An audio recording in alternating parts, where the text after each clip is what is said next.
Baik, bismillahirrahmanirrahim. Assalamualaikum warahmatullahi wabarakatuh. Pada kesempatan ini kita akan membahas tema tentang prophetic leadership atau kepemimpinan kenabian.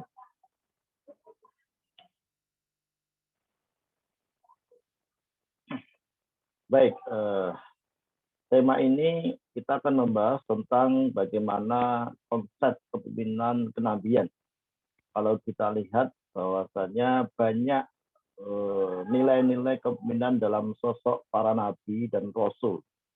Kalau kita perhatikan dari Nabi Adam hingga Nabi Muhammad SAW, mereka punya karakter kepemimpinan. Walaupun mereka memiliki tujuan atau dakwah yang sama, yaitu untuk mentauhidkan semua manusia, tetapi dalam karakter atau yang dominan mereka memiliki kelebihan masing-masing. Pada kesempatan ini kita lebih melihat bahwa tema prophetic leadership ini sangat menarik jika dibahas dalam kerangka kajian manajemen pendidikan Islam. Artinya konsep-konsep kepemimpinan para nabi itu bisa juga kita teladani dan kita praktekkan dalam kegiatan kepemimpinan maupun manajerial di lembaga kita masing-masing. Kemarin kita sudah menjelaskan bahwa konsep kepemimpinan itu ada 4, itu menurut Philip Sadler ya. 1, dalam kepemimpinan itu ada proses ataupun aktivitas. Dan dalam aktivitas maupun proses itu ada pengaruh. Dan itu dilakukan oleh pelaku, yaitu antara pemimpin dan pengikut. Dan yang terakhir, dalam proses atau aktivitas memengaruhi itu, ada tujuan, komitmen, dan perubahan budaya organisasi. Jadi inti dari kepemimpinan itu sebetulnya aktivitas memengaruhi orang lain yang itu mereka punya tujuan, komitmen, atau perubahan budaya organisasi.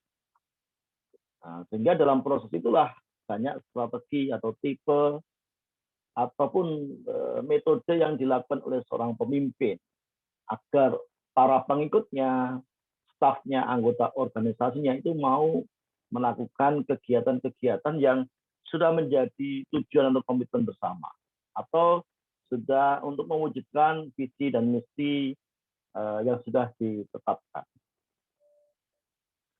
Apa itu prophetic leadership? Prophetic leadership adalah kepemimpinan yang didasarkan pada nilai-nilai kenabian sebagai utusan Allah SWT. Jadi kalau kita melihat sebetulnya jumlah nabi banyak sekali. Kalau rasul itu kan disepakati ada 25 rasul, kalau nabi itu lebih banyak daripada rasul. Sehingga prophetic leadership ini sebagai bentuk model ataupun konsep kepemimpinan di mana kita mengambil dari nilai-nilai karakter yang dimiliki oleh para nabi. Sehingga nilai-nilai itulah yang nanti dapat kita contoh, kita terapkan di organisasi kita masing-masing. Ini contohnya bahwa Al-Quran menggambarkan bagaimana kepemimpinan Nabi Muhammad SAW dalam Quran Ali Imran ayat 159, di mana dalam bukunya Jalaluddin itu ada 8 nilai-nilai kepemimpinan efektif Nabi Muhammad SAW dalam surat Al Imran ayat 159, yaitu Nabi sebagai sosok yang lemah lembut, menghindari ucapan keras dan kasar, menghindari keras hati, pemaaf, memohon ampunan, musyawarah, punya tekad kuat, dan selalu tawakal kepada Allah SWT.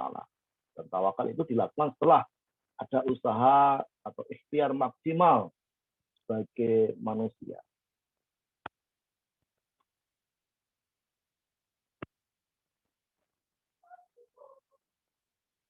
Ya, kemudian prophetic leadership juga, menurut Hamdan Patran Az-Zaki, menjelaskan prinsip-prinsip kepemimpinan kenabian itu adalah satu, tunduk dan patuh kepada kepemimpinan Allah, yaitu bertauhid. Artinya fungsi diutusnya oleh atau tugas diutusnya para nabi dan rasul itu adalah mereka tunduk terhadap perintah Allah agar mentauhidkan para umatnya,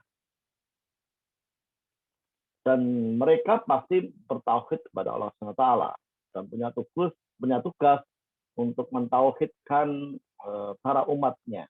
Sejak Nabi Adam hingga Nabi Muhammad, para nabi dan rasul itu bertauhid kepada Allah dan juga memiliki tugas yang utama bagaimana umatnya itu bertauhid kepada Allah SWT. Yang kedua adalah mengikat tali persaudaraan dan persatuan antara umat Islam. Jadi para nabi juga memperkuat persaudaraan persatuan antar umat Islam. Dan kemudian menegakkan aktivitas berbangsa, berorganisasi, dan bernegara di atas nilai-nilai ajaran agama, tidak memisahkan antara dunia dan akhirat. Jadi menurut Hamdani Bakran ya.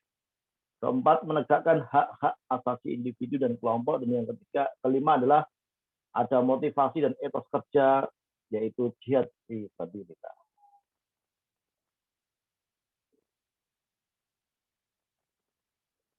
Sering kita mendengar bahwa sosok Nabi Muhammad, ini contohnya kenabian dalam diri sosok Nabi Muhammad SAW, itu sering kita dengar beliau memiliki sifat wajib. Pertama, beliau adalah sidik, kemudian jujur, amanah, dapat dipercaya, tablik, menyampaikan, transparan, dan fatonah, cerdas, dan kompeten. Ini 4 karakter ini bisa juga kita terapkan dalam diri kita masing-masing. Kalau kita ingin menjadi sosok pemimpin yang mengikuti Nabi Muhammad, ya kita harus, seorang pemimpin itu harus jujur, kemudian dapat dipercaya jika mendapatkan amanah, ya kan? Kemudian tablik, transparan, menyampaikan, kemudian fatonah, cerdas, kompeten, punya skill yang dibutuhkan untuk melakukan program-program kegiatan yang sudah dirumuskan secara bersama-sama.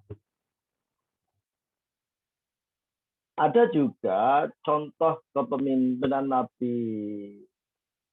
Nabi Musa dan Nabi Yusuf dalam surat Yusuf. Misalnya, kita dapat mencontoh karakter Nabi Yusuf.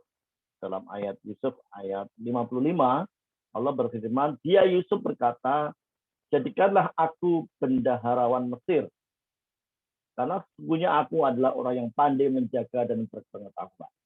Jadi karakter yang dominan bagi sosok Nabi Yusuf itu adalah beliau pandai menjaga dan punya pengetahuan, sehingga beliau layak untuk menjadi seorang bendaharawan negeri Mesir saat itu. Karena karakter bendahara itu memang harus pandai menjaga keuangan negara dan juga punya pengetahuan dalam mengelola keuangan. Kemudian contohnya lagi sosok Nabi Musa.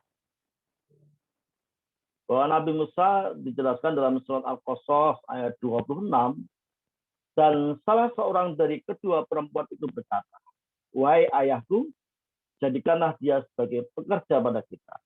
Sesungguhnya orang yang paling baik yang engkau ambil sebagai pekerja pada kita ialah orang yang kuat dan dapat dipercaya. Qawiyun amin.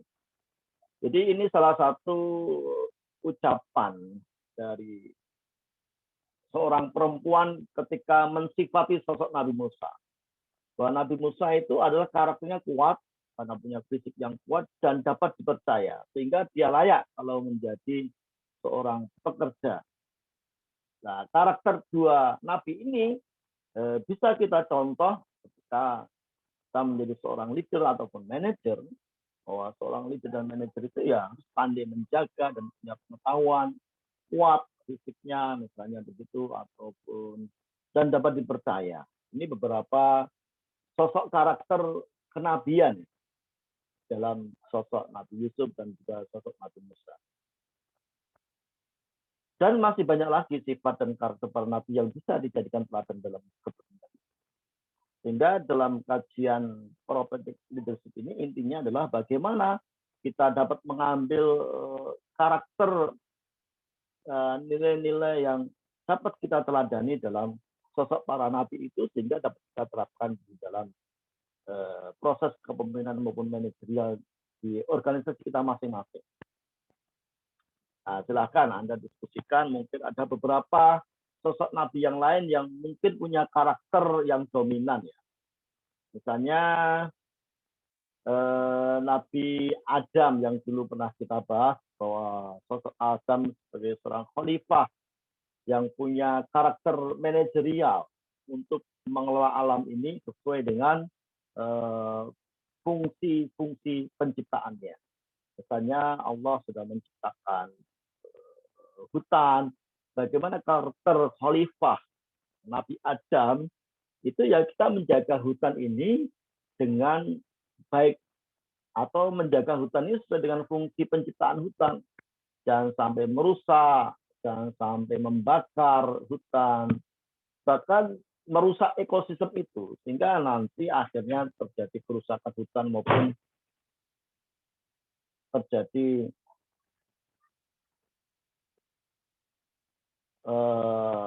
bencana alam dan seterusnya itu. Dan banyak nabi-nabi yang lain seperti itu. Oke, saya kira cukup begitu. Silakan Anda diskusikan. Assalamualaikum warahmatullahi wabarakatuh.